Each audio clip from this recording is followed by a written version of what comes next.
Friends, मेरे YouTube channel good luck अड्डा पे आप सब लोगों का स्वागत है। आज मैं आप लोगों के लिए इंडियन एविडेंस एक्ट के एमसीक्यूज़ लेकर आ रही हूँ। ये ऐसे एमसीक्यूज़ हैं, अगर आप यूपी एपीओ देने वाले हैं या आप और भी किसी भी स्टेट का एपीओ एग्ज़ाम देने वाले हैं या इसके अलावा आप पीसीएसजे की तैयारी कर रहे हैं, पीसीएसजे देने वाले हैं कहीं किसी भी स्टेट का, तो ये आपके लिए एक मोस्ट इम्पॉर्टेंट वीडियो होगा। इस वीडियो में हम इंडियन एविडेंस एक्ट के वो क्वेश्चंस कवर करेंगे जो हर एग्ज़ाम्स में लगातार पूछे जाते रहे हैं। ये एक बहुत ही यूज़फुल वीडियो है, इसे शुरू से आखिर तक देखिएगा, स्किप मत कीजिएगा। और वीडियो को स्टार्ट करने से पहले मेरी आपसे रिक्वेस्ट है, अगर मेरे चैनल पर नए हैं तो मेरे चैनल को सब्सक्राइब कर लें, बेल आइकन ज़रूर दबा दें जिससे आपको मेरे बाकी वीडियोस का भी लेटेस्ट अपडेट मिलता रहे। साक्ष्य अधिनियम के किस उपबंध में उसी समव्यवहार का भाग बनना शब्दों का प्रयोग हुआ है? तो ऑप्शन बी, धारा 6 के अंतर्गत उसी समव्यवहार का भाग शब्द का प्रयोग हुआ है। देखिए, यूपी में, छत्तीसगढ़ और उत्तराखंड पीसीएसजे में कई बार पूछे जा चुका क्वेश्चन है। नेक्स्ट क्वेश्चन, वह तथ्य जो दूसरे तथ्य से इस तरह जुड़े होते हैं कि उसी तथ्य का हिस्सा कहे जा सकते हैं, उनको सुसंगत तथ्य कहा जाएगा। यदि वे उसी समय घटित हुए हों, वे अलग अलग समय पर घटित हुए हों, या ए और बी दोनों, और डी उपरोक्त में से कोई नहीं। तो इसका ऑप्शन सी सही उत्तर है, ए और बी दोनों।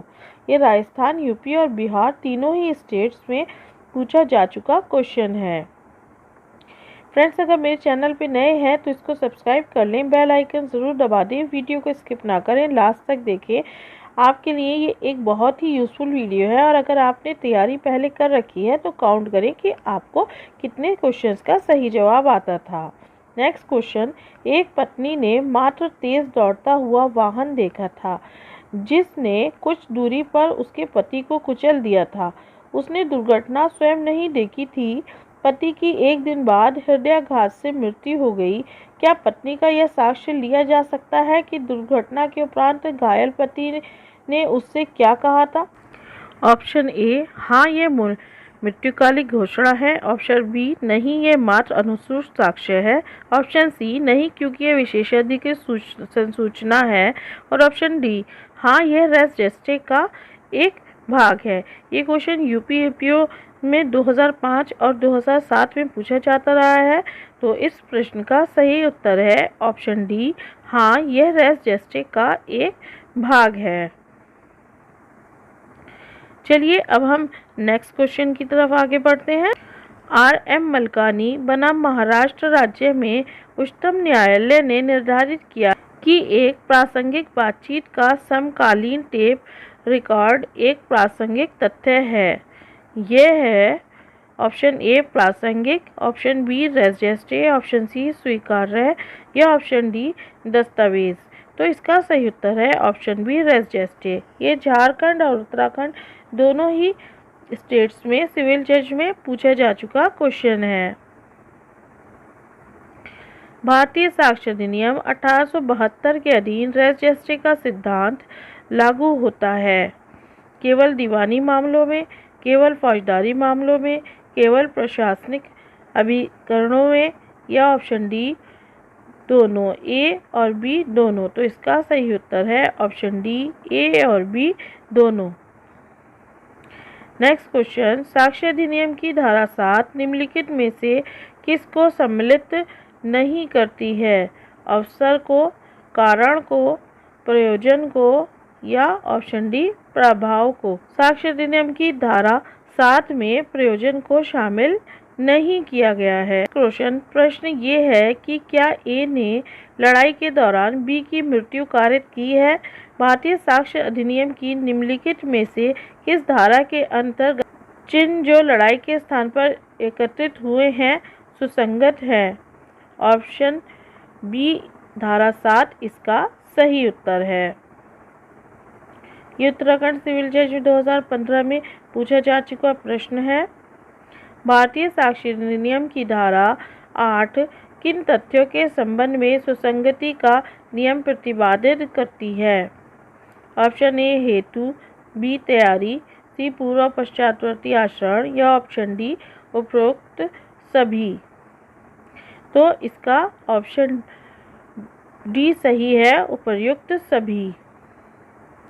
विष द्वारा खां की हत्या करने के लिए का विचारण किया जाता है। खां की मृत्यु के पूर्व का ने ऐसा विष उपार्जित किया था। सुसंगत नहीं है, सुसंगत है, अंशतः सुसंगत है, ना तो सुसंगत है ना विसंगत है। तो ऑप्शन बी इसका सही उत्तर है, सुसंगत है। शिनाख्त परेड सुसंगत है साक्ष्य अधिनियम की किस धारा के अधीन? 7 में, 8 में, 9 में या 11 में? तो इसका सही उत्तर है फ्रेंड्स ऑप्शन सी, साक्ष्य अधिनियम की धारा 9 के अंतर्गत सुसंगत है। शिनाख्त परेड जो है वो धारा 9 में सुसंगत है। शिनाख्त परेड किसके द्वारा ली जाती है? पुलिस अधिकारी के द्वारा, मजिस्ट्रेट के द्वारा, कोई भी नागरिक या इनमें से कोई भी? तो फ्रेंड्स इसका जो सही उत्तर है वो है ऑप्शन डी, इसमें से कोई भी। भारतीय साक्ष्य अधिनियम की निम्न धाराओं में से किस में अनन्य उपस्थिति प्ली ऑफ एलिबी संबंधी प्रावधान किया गया है? ऑप्शन ए धारा 7, बी 6, धारा 4 या धारा 11? तो धारा 11 इसका सही उत्तर है। देखिए बहुत रिपीटेड क्वेश्चन है। अगर आप एपीओ या सिविल जज की तैयारी कर रहे हैं तो आपको इन सवालों के जवाब आना मस्ट है, क्योंकि ये हमेशा ही पूछे जाते हैं। इन क्वेश्चंस को आप अच्छे से पढ़ें, वीडियो को लास्ट तक देखिए।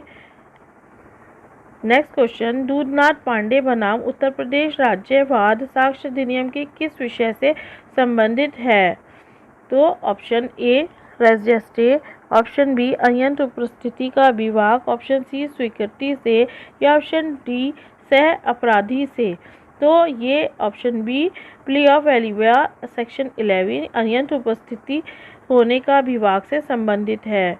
नेक्स्ट क्वेश्चन, भारतीय साक्ष्य अधिनियम की धारा 14 के अंतर्गत प्रयुक्त मन की दशा प्रकट करती है? आशय को, ज्ञान को, सद्भाव को या ये सभी? तो धारा 14 के अनुसार आशय, ज्ञान, सद्भाव, तावलापन, उपेक्षा ये सभी जो है ऑप्शन डी इसका सही उत्तर है। फ्रेंड्स वीडियो में लास्ट तक बने रहिएगा। मेरे चैनल पे नए हैं तो सब्सक्राइब ज़रूर कर लीजिएगा। सब्सक्राइब करने में आपका कुछ भी नहीं खर्च होता है, कुछ नहीं जाता है, हमें थोड़ा सा हौसला मिलता है। कार चुराया हुआ माल यह जानते हुए कि वह चोरी का है प्राप्त करने का अभियुक्त है। उपरोक्त दृष्टांत है, तो ये किसका दृष्टांत है? साक्ष्य अधिनियम की धारा 14 का ये दृष्टांत है। भारतीय साक्ष्य अधिनियम की निम्न किस धारा में पूर्व दोष सिद्धि सुसंगत है? धारा 14 का स्पष्टीकरण 1 में, 14 के स्पष्टीकरण 2, 14 का स्पष्टीकरण 3 या धारा 14 का स्पष्टीकरण 4 में? तो इसका सही उत्तर है 14 का स्पष्टीकरण 2 में ये दोष सिद्धि सुसंगत है। नेक्स्ट क्वेश्चन की तरफ बढ़ते हैं, लेकिन उससे पहले मैं आप लोगों से कहना चाहूँगी कि इस वीडियो को ज़्यादा से ज़्यादा शेयर करें, लाइक करें, कमेंट में बताएं आपको वीडियो कैसा लगा है, और चैनल पे नए हैं तो सब्सक्राइब करके बेल आइकन ज़रूर दबा दें। मेरी प्लेलिस्ट में जाके आप और भी अच्छी वीडियोज़ एपीओ और पीसीएसजे के लिए देख सकते हैं, साथ ही जीएस के लिए भी। साक्ष्य अधिनियम की निम्नलिखित धाराओं में से कौन सी धारा स्वीकृति को परिभाषित करती है? धारा 24, 17, 31 या 23? तो धारा 17 जो है वो स्वीकृति को परिभाषित करती है। ऑप्शन सी इसका सही उत्तर है। देखिए कितनी बार रिपीट हो चुका क्वेश्चन है ये। फ्रेंड्स अगर आप कोई भी एपीओ या जे देने वाले हैं तो ज़रूरी है कि आप हर सब्जेक्ट की इंडेक्स को अच्छे से लर्न कर लें। निम्नलिखित में से किस धारा में भारतीय प्रौद्योगिकी अधिनियम 2000 द्वारा संशोधन किए गए हैं? तो भारतीय साक्ष्य अधिनियम की धारा 6 में, 17 में, 32 में या 41 में? तो फ्रेंड्स इसका सही उत्तर है साक्ष्य अधिनियम की धारा 17 में। इसमें इलेक्ट्रॉनिक अभिलेख शब्द को जोड़ा गया है। नेक्स्ट क्वेश्चन की तरफ आगे बढ़ते हैं। फ्रेंड्स यूपी एपीओ हो या किसी भी स्टेट का एपीओ हो, जे हो, ये सारे ही एग्ज़ाम्स जो है हिम्मत और हौसले वाले होते हैं, तसल्ली से लगन वाले एग्ज़ाम होते हैं। आप लगन से तैयारी करेंगे तो आप ज़रूर पास होंगे। स्वीकृतियाँ हैं तो स्वीकृतियाँ लिखित में, मौखिक में, लिखित या मौखिक दोनों या लिखित और मौखिक दोनों होनी चाहिए। तो ये सेक्शन 17 में बताया गया है कि स्वीकृतियाँ जो हैं वो लिखित या मौखिक दोनों हो सकती हैं। नेक्स्ट क्वेश्चन, भारतीय साक्ष्य अधिनियम के निम्नलिखित स्वीकृति कौन कर सकता है? कार्यवाहियों से संबंधित गवाह, कार्यवाहियों से संबंधित पक्षकार, एक अन्य पक्षकार, या ऑप्शन डी न्यायालय। इसका सही उत्तर है न्यायालय। प्रिवी काउंसिल द्वारा स्वीकृति की परिभाषा दी गई थी। Mirza Akbar versus emperor, queen emperor बनाम अब्दुल्ला, पाकला नारायण स्वामी वर्सेस एम्परर और पुलकुटी कोटैया वर्सेस एम्परर। तो पाकला नारायण स्वामी वर्सेस एम्परर 1939 में स्वीकृति की परिभाषा प्रिवी काउंसिल द्वारा दी गई थी। ये एक लीडिंग केस है। भारतीय साक्ष्य अधिनियम के निम्नलिखित उपबंधों में से इलेक्ट्रॉनिक अभिलेख की विषय वस्तु के बारे में मौखिक स्वीकृतियों का प्रावधान है। तो मौखिक स्वीकृतियों का जो प्रावधान है वो धारा 20, धारा 23, धारा 22 ए और धारा 22B में से गैस कीजिए किसमें है। इस क्वेश्चन का उत्तर देने से पहले मैं आपसे कहना चाहूँगी कि आप इंडेक्स को अच्छे से लर्न कर लें। धारा 22A में इसका मौखिक स्वीकृतियों का प्रावधान किया गया है। इंडेक्स से काफ़ी सारे क्वेश्चंस पूछे जाते हैं। किसी भी सब्जेक्ट में 25% से ज़्यादा प्रश्न जो हैं वो इंडेक्स से पूछे जाते हैं। भारतीय साक्ष्य अधिनियम 1872 की कौन सी धारा केवल सिविल मामलों से संबंधित है? धारा 23, धारा 27, धारा 53 या धारा 133। तो इसका सही उत्तर है ऑप्शन ए, धारा 23। नेक्स्ट क्वेश्चन की तरफ आगे बढ़ते हैं फ्रेंड्स।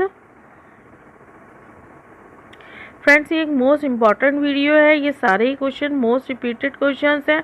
आप इनको अच्छे से लर्न कर लें। नेक्स्ट क्वेश्चन, संस्वीकृति की परिभाषा साक्ष्य अधिनियम में दी गई है। धारा 19 में, धारा 20 में, धारा 21 में, इसमें से कोई नहीं। तो फ्रेंड्स इसका जो सही उत्तर है वो ऑप्शन डी, इसमें से कोई नहीं। संस्वीकृति की परिभाषा इंडियन एविडेंस एक्ट में कहीं भी नहीं दी गई है। नेक्स्ट क्वेश्चन की तरफ आगे बढ़ते हैं। देखिए ये क्वेश्चन छत्तीसगढ़ में 2014 में पूछा जा चुका प्रश्न है। ये स्वीकृति और संस्वीकृति मोस्ट इम्पॉर्टेंट टॉपिक है इंडियन एविडेंस एक्ट के, जिसमें प्री और मेंस दोनों से में ही क्वेश्चंस पूछे जाते हैं। भारतीय साक्ष्य अधिनियम की कौन सी धारा में पुलिस के समक्ष दी गई संस्वीकृति ग्राह्य नहीं होती है? ऑप्शन ए 25 में, धारा 27 में, धारा 41 में या धारा 17 में। देखिए कितना रिपीटेड क्वेश्चन है। Rajasthan APO, MP APO, UP lower, MP सब में पूछे गए हैं। तो इसका सही उत्तर है धारा 25, ऑप्शन ए। पुलिस के समक्ष की गई संस्वीकृति जो है वो ग्राह्य नहीं होती है। ये ऑप्शन 25 में बताया गया है। निम्नलिखित में से किस मामले में उच्चतम न्यायालय ने पुलिस हिरासत में पुलिस अधिकारी के सामने की गई आपराधिक स्वीकृति की अस्वीकृतता के नियम का खुलासा करते हुए इस पर जोर दिया है? तो पवन कुमार, ये इसका सही उत्तर है ऑप्शन सी, इंद्र दलाल बनाम हरियाणा राज्य। ये छत्तीसगढ़ में पूछा गया प्रश्न है। ऑप्शन सी इसका सही उत्तर है।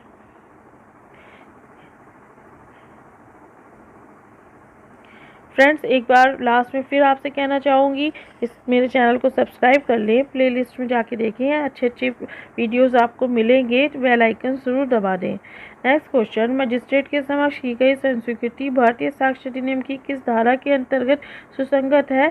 तो ऑप्शन सी, धारा 26 में ये सुसंगत है। इसी तरह की नेक्स्ट वीडियो भी मैं जल्दी ही लेकर आऊँगी। कमल जो कि हत्या का अभियुक्त है और जो पुलिस अभिरक्षा में था, तब यह बयान उसने दिया था, मैंने कुल्हाड़ी से नुपुर घोष की हत्या की है। मैंने वह कुल्हाड़ी कुएं के अंदर फेंक दी, फलस्वरूप कुल्हाड़ी कुएं से बरामद की गई। न्यायालय में उपरोक्त कथनों में से कौन सा कथन कमल के विरुद्ध सिद्ध किया जा सकेगा? फ्रेंड्स ये एमपी में पूछा जा चुका प्रश्न है। तो ऑप्शन बी कथन खा जो है वो सिद्ध किया जा सकेगा। Thank you for watching.